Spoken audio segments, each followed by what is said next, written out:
Très heureux de vous retrouver ce jeudi 8 décembre 2022. Mesdames et messieurs, bonsoir et bienvenue à l'information. Le président Patrice Talon était ce jeudi donc devant la représentation nationale pour son traditionnel discours sur l'état général de la nation.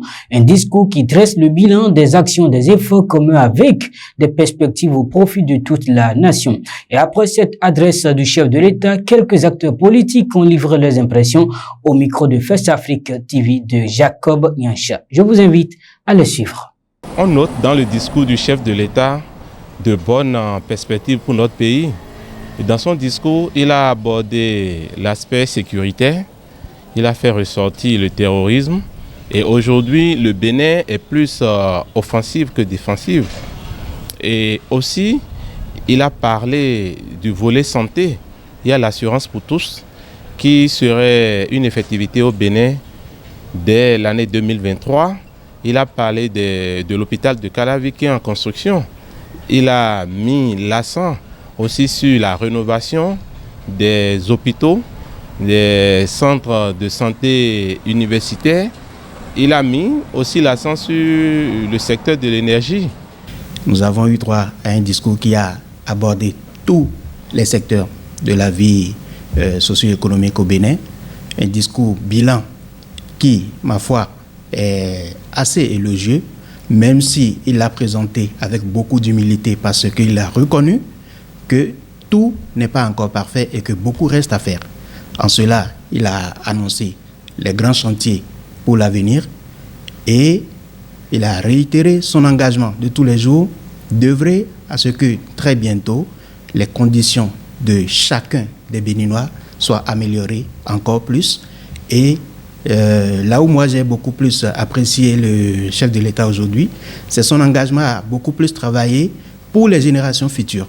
Sur tout autre registre à présent, le ministère de l'Agriculture, de l'Élevage et de la Pêche et Humalia ont organisé une table ronde hier mercredi à Cotonou avec les potentiels bailleurs du projet Climat O2. À l'issue des échanges, il est recherché plus de 7 milliards de francs CFA pour la mise en œuvre de projets au profit des communes de la basse et moyenne vallée de Lemay. Il faut préciser que le Climat O2 est un projet d'amélioration de la qualité de l'eau pour l'augmentation de la production maraîchère et risicole au sein d'un écosystème résilient dans la basse et moyenne vallée de Lemay. En République démocratique du Congo, l'élection présidentielle est prévue pour le 20 décembre prochain.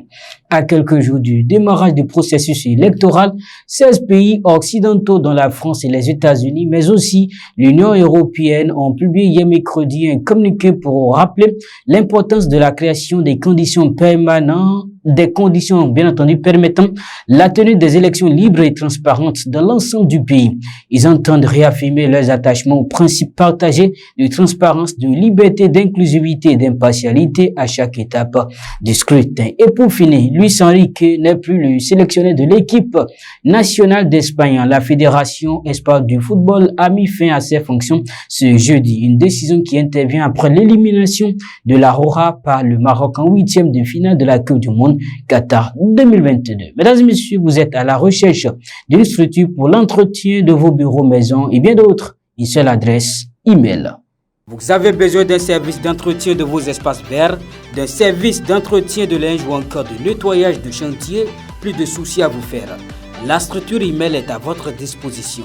Avec une équipe de jeunes dynamiques, email rend attractif vos bureaux, maisons, restaurants ou espaces de fête. Pour nous contacter, composez le 96 12 62 47 ou le 66 62 00 00. Email parce que vous aimez la propriété.